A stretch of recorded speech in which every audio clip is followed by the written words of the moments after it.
¿Qué tal, mis queridos amigos? ¿Cómo estáis? Espero que vaya muy bien por ahí. Ya sé que siempre os digo que os traigo algo muy especial, pero hoy realmente vais a comprobar que es así. Quedaos conmigo porque os voy a mostrar una empresa nueva, una tecnología que solo existe en España, que vende a todo el mundo y que, agárrate con lo que te voy a contar, es de donde sale el origen, nada menos que la base del descubrimiento del Dieselgate. Porque esta empresa es capaz de medir las emisiones de los coches en tiempo real circulando por la carretera, y justo en Estados Unidos alguien que utilizaba esta tecnología empezó a medir coches diésel porque estaban llegando a aquel país y vio algo que no le cuadraba. Y a partir de ahí, tirando del hilo, la Universidad de California acabó haciendo un informe que acabó en una ONG, ICCDP, que es la que finalmente descubrió la trampa de los alemanes. Quédate conmigo que vas a alucinar con lo que vas a ver.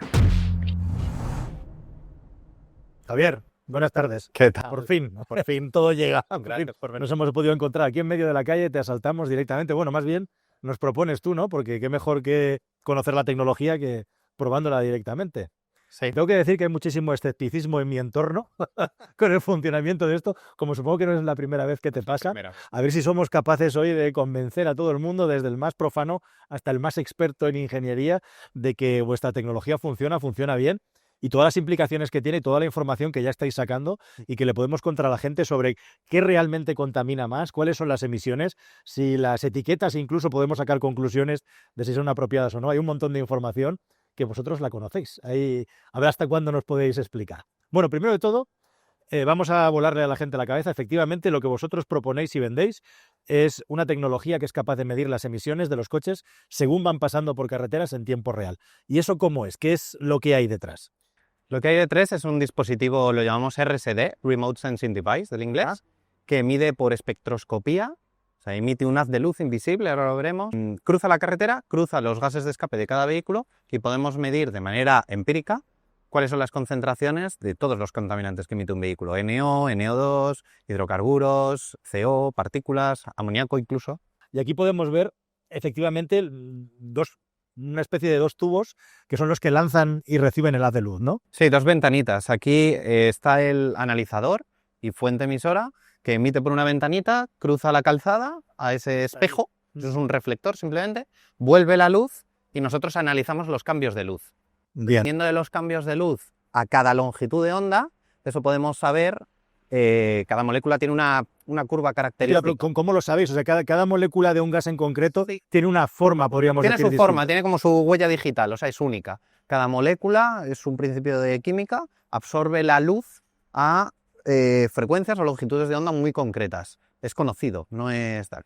Nosotros sabemos entonces el CO, dónde absorbe la luz y por cuánto, y por lo tanto nosotros emitimos un haz de luz conocido, lo analizamos de vuelta y en función de cuál es la luz que nos deja devolver, quiere decir que hay una molécula de CO que ha absorbido esa luz. CO, óxido de nitrógeno, sí, o lo que sea, ¿verdad? Exactamente. ¿Hasta cuántos gases?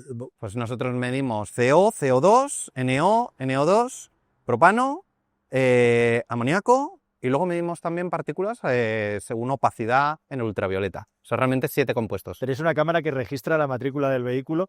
Según me han chivado, de esa manera podéis saber qué vehículo es para conocer cuál es su nivel de consumo, de emisiones, etcétera. Pero creo que estáis desarrollando una tecnología que lo de la matrícula ya ni lo vais a necesitar. Sí, nosotros tenemos la cámara es para identificar el paso de un vehículo, asociarlo a esa medición y luego también saber qué características tiene ese vehículo. ¿Es gasolina, es diésel, qué marca, modelo, cilindrada, todo lo que...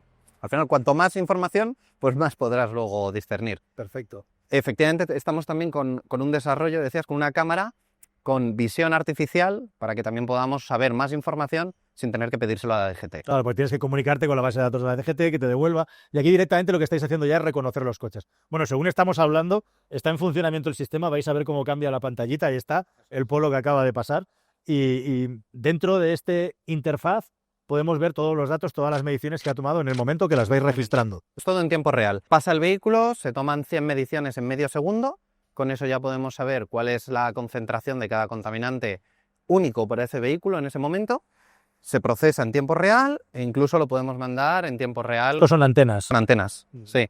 Lo podéis enviar de manera remota. De hecho, es el sentido que tiene esto, ¿no? Estar puesto en las carreteras, claro, en las autovías, en las entradas de las ciudades, determinados lugares. Eso es. Para poder medir.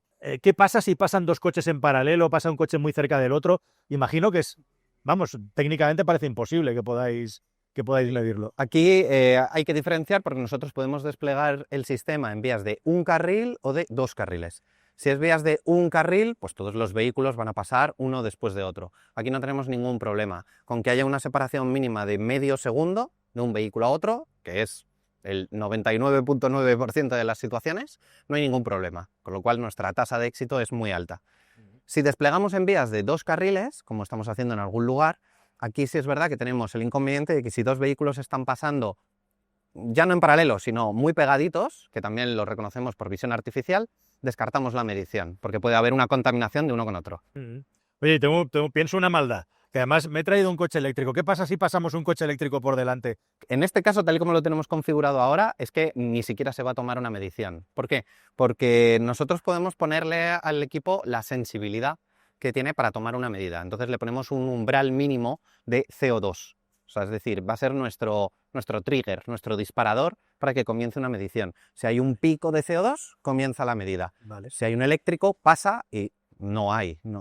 Sí que lo podemos reconocer con la cámara y, por lo tanto, esto de hecho es algo que hemos estado haciendo en estudios de híbridos, para poder analizar, oye, los híbridos, por ejemplo, los enchufables, ¿cuánto tiempo? Están encendidos. Claro, con los híbridos enchufables podríais saber si pasa con el motor de combustión encendido o no. Sí. Lo cual es un un factor. Estudio que hacemos muy habitualmente en las ciudades. Bien. Perfecto. Bueno, ahora está pasando un vehículo eléctrico, precisamente.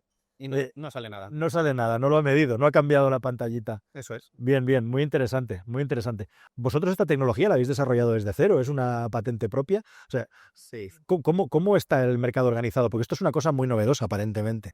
Aparentemente es muy novedosa. Sí. Realmente la tecnología primigenia, vamos a decir, viene de los Estados Unidos, se inventó en la Universidad de Denver en 1989 y ahí ya se desarrolló un prototipo. Empezó a utilizarse, se empezó a comercializar en los Estados Unidos.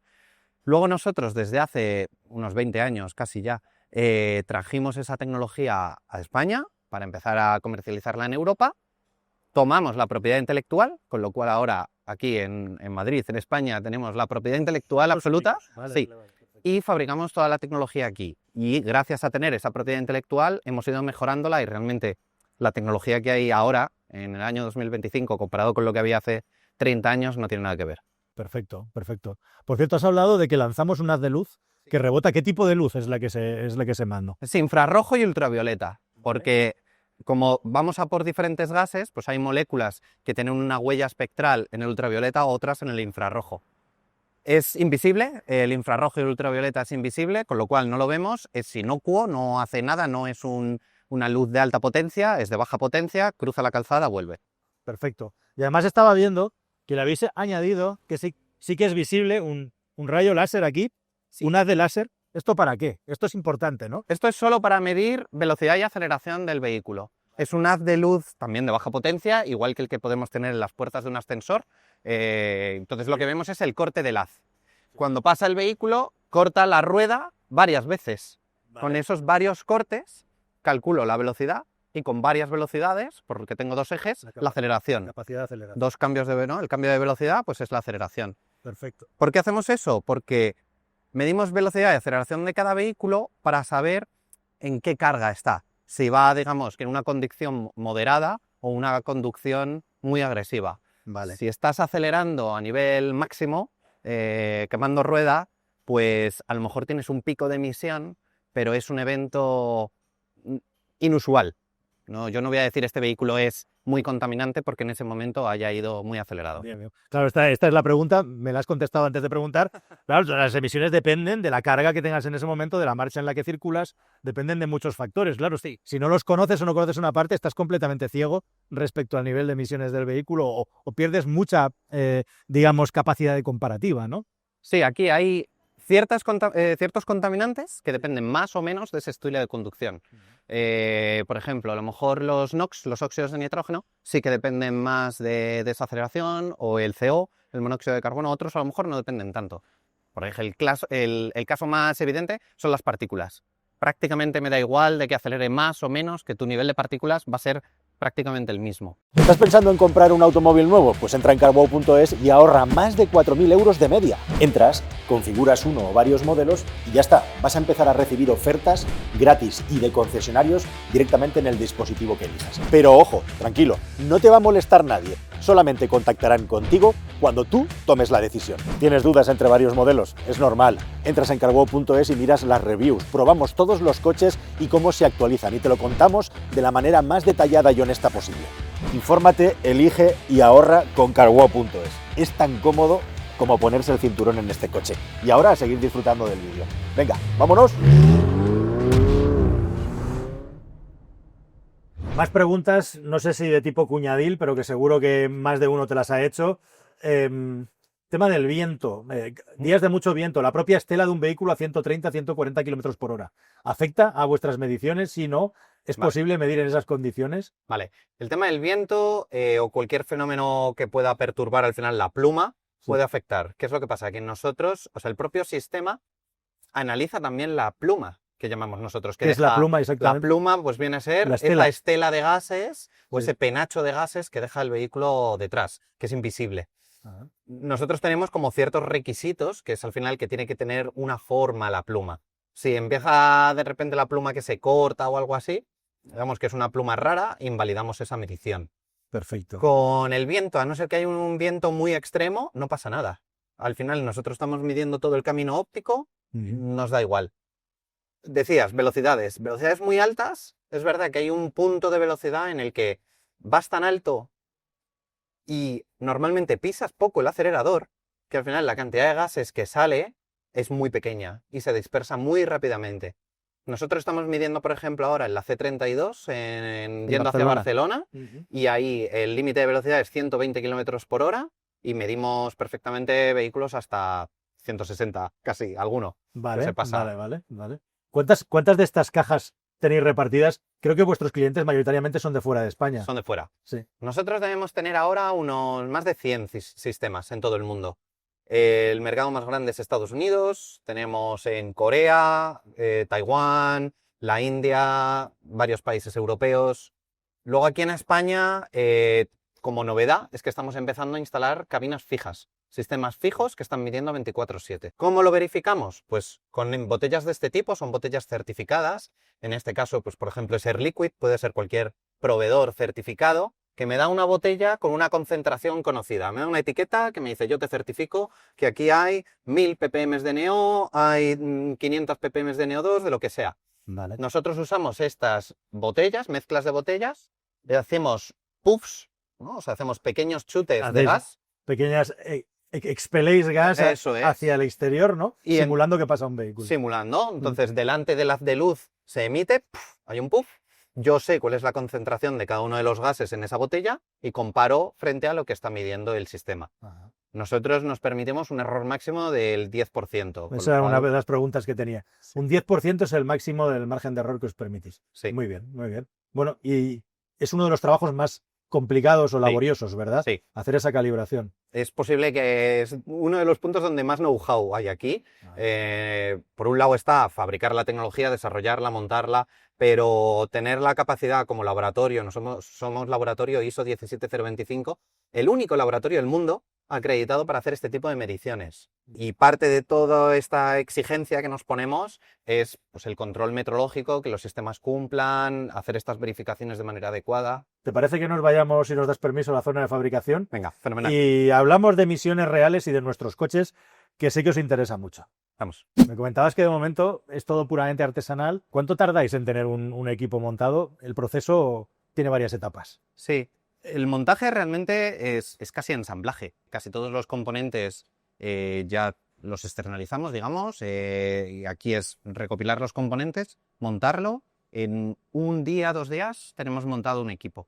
Luego lo que tiene más tiempo es la calibración arriba. Perfecto, perfecto. ¿Cuáles son los componentes básicos? Estábamos viendo aquí los distintos emisores de luz, sí, placas. Cuéntame un poco las tripas. Hay aquí como una especie de cartucho de balas, no sé eso muy bien para qué es, sí, como si fuera un carrusel, ¿no? Eso es. A ver, cuéntame un poquito, lo que se pueda contar, que no sé hasta qué punto... Te cuento así rápidamente por encima. Sí. Tenemos 2 fuentes emisoras de luz, en infrarrojo y en ultravioleta. Esas 2 fuentes de luz las colimamos, o sea, hacemos que vayan En la en dirección paralelo, exacta. eso Sí. es, van a este espejo de aquí, que lo devuelve y sale por esta ventana. Rebota en el reflector que hay al otro lado de la carretera y entra en paralelo por esta ventana. Entra rebotando por este espejo y directo a un detector. Ahí tenemos una serie de detectores. Hay una lente que es una lente concentradora o receptora. Sí, difracta la luz, por un lado la parte infrarroja y luego la separa de la ultravioleta. Perfecto. ¿Por qué? Porque analizamos de manera separada el espectro infrarrojo y el espectro ultravioleta. Cada molécula, hay moléculas que las analizamos en uno o en otro. Hay una rueda de filtros, cada filtro está calibrado para cada compuesto, CO, CO2, y luego hay otro que va a un espectrómetro que analiza en ultravioleta. Luego tenemos un revólver, que es lo que tú dices, donde ponemos unas pequeñas celdas selladas y dentro de cada celda hay unos gases conocidos también. Entonces es como una verificación adicional.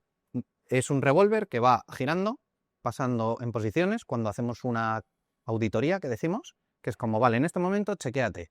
Se va pasando cada filtro y, igual que antes, verifica que lo que se está midiendo es lo mismo que hay en la celda. Que después de haber calibrado la máquina, digamos, de fábrica, luego el producto tiene la posibilidad de manera autónoma hacer una autocalibración Sí, He periódicamente. visto además por ahí que había unos filtros también que les Sí. hacéis, ¿no?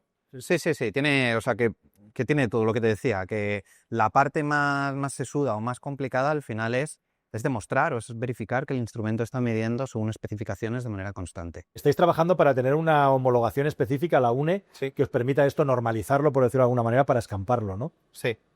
Sí, ahora mismo el CEM, el Centro Español de Metrología, está desarrollando una norma UNE de este tipo de instrumentos. O sea, de hecho, la idea es que sea una norma absolutamente neutral y abierta, y con la esperanza también de que este mercado mejore y se amplíe, definiendo específicamente qué tienen que cumplir este tipo de sistemas, cómo se regulan, cómo se calibran, etcétera. Muy bien.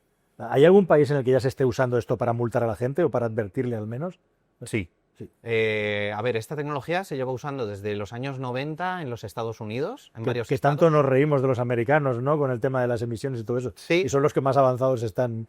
Es que yo siempre lo digo, se lo toman muy en serio, porque tienen otra cultura ahí. Si tú estás contaminando de más, estás haciendo daño a los demás. Entonces, eso no les gusta, que tú estés haciendo daño al vecino. Lo persiguen mucho, ¿no? Es diferente. Y entonces, desde muy pronto, ya te digo, en los años 90 dijeron, no, esta tecnología es importante porque además les complementa las ITVs. O sea, es decir, allí tienen ITVs, que de hecho cada estado también es diferente de su padre y de su madre. Sí, sí. Y esto lo que hace es reforzar las ITVs. Si bien en las ITVs tu vehículo se verifica cada año, cada 2 años, lo que sea, con esto también se verifica en la vía pública.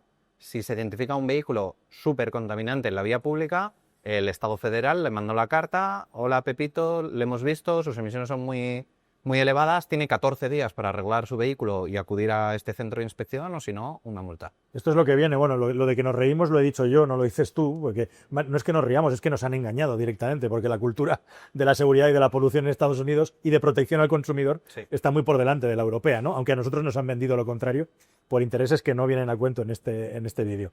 Bueno, la cuestión es que vosotros tenéis mucha información y por ahí me han soplado que vamos a hablar de etiquetas, vamos a hablar de restricciones de conducción, y un dato sorprendente es que al final lo que habéis descubierto es que un porcentaje muy pequeño de vehículos es el que provoca un porcentaje altísimo de la contaminación, ¿no? Pues mira, es algo que nos encontramos prácticamente en cualquier ciudad del mundo donde vayamos. Las emisiones de los vehículos son súper dispares. Hay muy poquitos vehículos, como tú dices, que le llamamos vehículos grandes emisores o high emitters, que son vehículos que tienen algún defecto grave.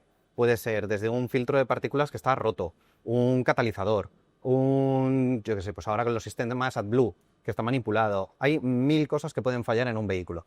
En el momento en que tienes un fallo importante, tus emisiones pueden estar, pues a lo mejor 200 veces por encima de lo normal. Estos vehículos normalmente son entre un 1 y un 3% de la flota. Entre un 1 y un 3% de todo el parque circulante podríamos decir que son grandes emisores.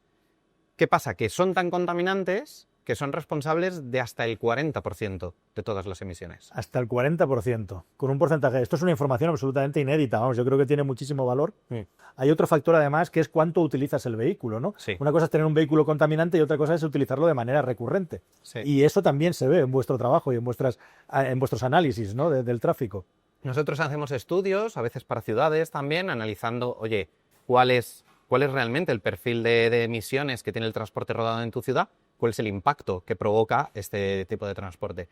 Muy recientemente, de hecho, hicimos un análisis, un poco porque nos apetecía, como tenemos muchos datos, Sí, sí. sobre los coches históricos, porque recientemente se hizo el nuevo reglamento que limita 96 días la circulación. Claro, si tienes en cuenta solo 96 días de estos vehículos, que al final hacen pues una media de 1.000 kilómetros al año, podríamos decir, 900 y pico o algo así, comparado con un vehículo normal que a lo mejor hace 12.000 o 13.000 kilómetros cada año, claro, aunque un vehículo histórico pueda ser, y de hecho lo es normalmente en promedio, más contaminante que un vehículo nuevo, menos mal, pues porque no tiene los mismos sistemas anticontaminación y demás, como hace tan pocos kilómetros, al final el sumatorio, ¿no? O sea, todas las emisiones totales que hace al año son muchísimo más bajas, a lo mejor un 90% más bajas que un vehículo normal. Entonces habría que tener en cuenta tus emisiones reales, y no las teóricas, no solo las etiquetas, sino, oye, tú realmente, ¿cuáles son las emisiones? ¿Mantienes bien tu vehículo? ¿Está en buen estado? Etcétera. Y luego, ¿cuál es tu actividad? En función de eso ya podemos ponernos a hablar. Perfecto, perfecto. ¿Tú crees que, en base a la información de la que disponéis, el sistema de etiquetas está bien puesto, es justo? ¿Se podría mejorar con tecnología como la vuestra? Tiene dos partes. Si está bien puesto, a ver, tiene cierta lógica. Y de hecho, cuando se empezó a pensar el sistema de etiquetas, se nos consultó a nosotros cuando se definieron, ¿no? Entonces se pusieron un poco de categorización pues por diésel o gasolina, por edad, etcétera. Pero el problema de una etiqueta es que es una etiqueta, es una generalidad. Estás poniendo a todo el mundo en la misma bolsa. Dentro de cada etiqueta es que puede haber 2 órdenes de magnitud de diferencia entre mi coche y el del vecino. Y incluso en el mismo modelo. Tú coges una marca, modelo, mismo motor y hay diferencia pues perfectamente de un orden de magnitud, a lo mejor 10 veces más, un vehículo u otro, simplemente por cómo está mantenido.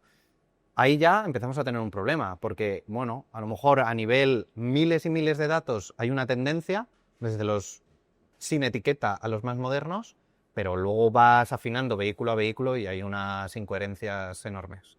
Un vehículo con una normativa, por ejemplo, Euro 3, Euro 4, que circule suavemente, vosotros lo estáis viendo con una etiqueta B, ¿puede contaminar menos que un vehículo con etiqueta eco, objetivamente? Objetivamente, y un vehículo histórico también. Sí. Sí. Tú puedes tener un vehículo de más de 30 años, está en buen estado, buen mantenimiento, todas las revisiones, has tenido cuidado y contamina menos que un vehículo que tenga menos de 5 años. Ocurre, hay casos, Eso lo está certificáis. documentado, sí.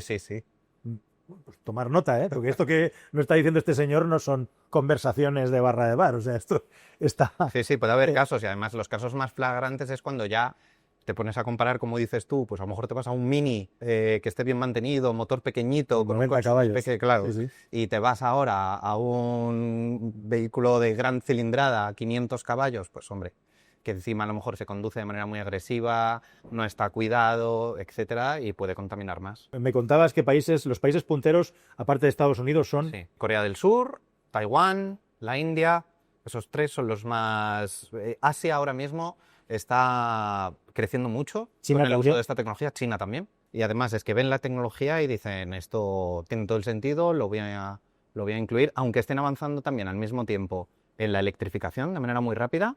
Esto es un impulso al final, ¿no? a la electrificación. Tiene que ir en paralelo. Por un lado, oye, vamos a fomentar energías limpias, menos contaminantes, pero al mismo tiempo tengo que vigilar lo que hay ahora. Si no lo mido, no lo puedo conocer y no podemos mejorarlo. Estabas comentando eso, que se trabaja para que haya una normativa en Europa. ¿Tú crees que estos dispositivos se acabarán utilizando aquí para tomar decisiones, para las restricciones de tráfico? Bueno, ¿qué me vas a decir? Tú depende del negocio de eso, ¿no? Pero parece que hay recorrido, hay sensibilidad por parte de las autoridades. Sí. Yo espero que sí. También quiero que la gente entienda que el objetivo es que esto no es un sistema para poner multas. Justo al revés. O sea, lo que queremos es que sea un sistema más justo para poner menos restricciones a la gente, ¿no? Como decía, si en vez de que el 20% de la gente o el 30% no pueda acceder a la ciudad porque ya te han puesto una etiqueta, si en vez de eso vamos solo a por lo grosero, a vehículos que estén emitiendo 200 veces más, hombre, parece lógico, todo el mundo respetaría, yo creo, esa política, ¿no? Parece que sí que está avanzando, el hecho de que el CEM ya esté escribiendo esta norma UNE es un primer paso, y luego tenemos una directiva europea para inspección en carretera de vehículos comerciales que menciona esta tecnología. Y que, bueno, a nosotros parece que en los próximos meses se va a hacer una revisión para que esta tecnología esté de manera mucho más potente. Interesante, pues a ver si tenéis éxito con eso para darle un empujón a la empresa. Oye, para terminar, hablando de empresas, ¿hay empresas también que hablen con vosotros o se interesen para medir las emisiones de sus propios vehículos? ¿Esa es una nueva fuente de negocio para vosotros, a lo mejor en el futuro? Sí, sin duda. De hecho, ahora, cada vez que hay más empresas que Se tienen que certificar, se ¿no? tienen que certificar, bueno, de hecho va a haber una directiva europea dentro de poco que tiene que ver con unos informes de tu impacto ambiental, incluyendo no solo CO2, sino todo tipo de emisiones. Nosotros ya estamos trabajando con algunas empresas, por ejemplo con MasOrange ha auditado su flota de empleados varias veces, lo ha hecho periódicamente y los cito porque recientemente lo hicieron y salieron fenomenal. Entonces fue un ejemplo de, por ejemplo, cómo los vehículos están bien mantenidos en esa flota, todos los híbridos entraban 100% cargados siempre, las emisiones bajísimas, oye, maravilloso. Y ahora hay otro tipo de empresas, sobre todo en el sector logístico, que están empezando a ver, también por la nueva directiva que va a entrar en Europa, que se tienen que medir. Empresas, bueno, no puedo citar ahora, pero tenemos un importante proyecto con una gran empresa española que tiene flotas gigantescas de camiones circulando por toda España. No se puede permitir, evidentemente, que haya camiones trucados, por ejemplo, circulando por las carreteras. Se van a medir y bueno, poner medidas correctivas. Si identificas un vehículo que está manipulado, que tiene un problema, incluso a nivel preventivo, oye, aquí tienes unas emisiones muy altas de tal, pues a lo mejor hay algo que puedo corregir y reducir el consumo, prevenir errores, etcétera.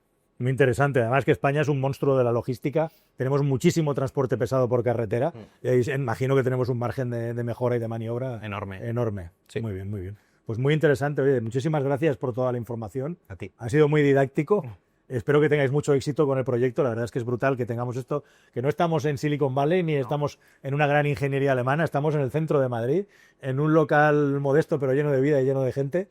Y nada, oye, muchísimo éxito a crecer y que lo veamos. Gracias. Un placer, muchas gracias. Gracias.